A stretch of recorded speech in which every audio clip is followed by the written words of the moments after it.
Hello and welcome to the Cheap and Easy Cooking Show. What's up, my peeps? If you like my content, please share and subscribe. Make sure to hit that bell notification so you don't miss a single episode. On today's episode, I will be making a crochet blocking board. It may not be cooking related, but it's a request that I've had several times to make. While looking online, I found they can be a bit expensive. I already had the cutting board, which I bought at Walmart. It's actually a nice looking cutting board too. And as for cutting boards, 25 bucks ain't that bad. And for this project, you'll also need some stainless steel rods. I got these 1.5 millimeter rods. They were sold on Amazon. I use stainless steel because copper can oxidize and you wouldn't want that getting on your project. Now this set came with 10 pieces. They were about 12 inches long, so I just cut those in half. I got these drill bits at Lowe's. They were only about $3.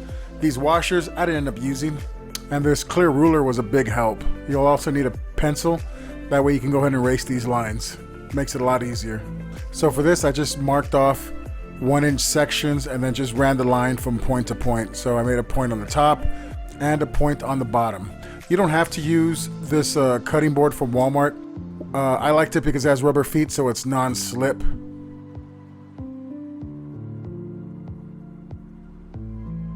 So right here, I'm already running point to point and you can see my grid taking shape.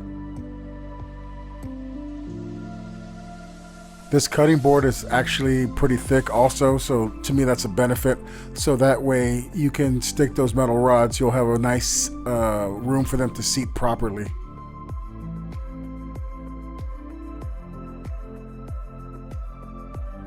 Right here, I'm marking out points exactly 1 inch apart. This is a pretty simple process. Just make sure that you're accurate when you're doing it. Take your time.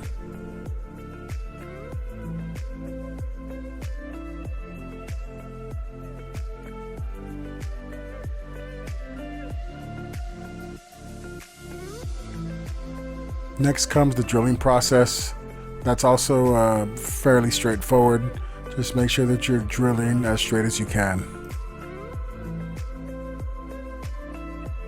I was going to use a drilling block for this process, but the hole in the drilling block was just too big, so I decided to freehand it, but I was trying to take my time, and I did a pretty good job at it.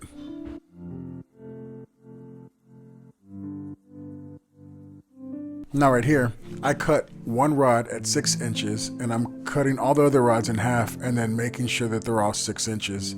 It's a pretty simple process, but it does take a little bit of time. Right here, I size it up, and then I go ahead and cut.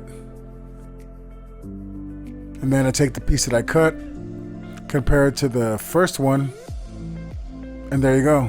Each one of those rods will be the exact same size. Pretty simple, huh? If my mom was still alive, I would definitely 100% make this for her. She would have loved it.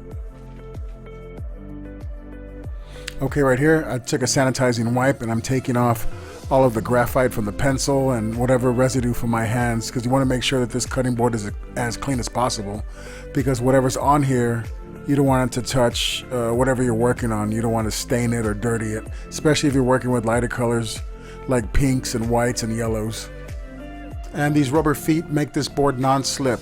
It's pretty awesome. Now comes for the moment of truth. I'm going to stick these rods in, making sure that they fit properly. And they do, they're awesome. Now other people who make these online, they use thicker rods. I opted for something a little bit thinner that can give more play. So they can kind of taper on top, and when you're pushing your project down, they'll stretch it out to the appropriate size. You can also off-center some of these. So that way you're using smaller granny squares or different pieces that you have the exact fit that you want. Now here we go. She's checking to make sure that that granny square fits properly and everything looks good. She wanted these to be a little wider, so I went ahead and offset these by 1/4 inch and it came out perfect. It was awesome. So I'm putting the rods in the new holes that I drilled just to make sure that they fit.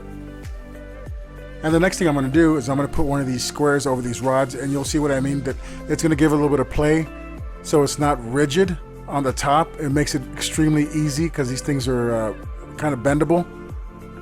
they place a little give, and then right when you go down, it stretches out. It's perfect. They're rigid. So this is exactly what I wanted, because I think this is more beneficial than having rods that are just straight without any give whatsoever.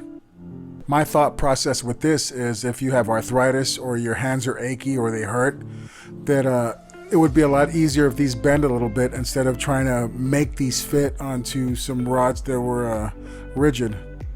And there you go. And I'm gonna give this project a thumbs up. My wife's happy the way it came out. It was exactly what she wanted. So in the comment section below, let me know if y'all like these kinds of projects, or if you just want me to stick straight to cooking. I appreciate y'all. Thanks.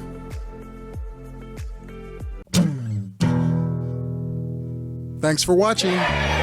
Don't forget to like and subscribe.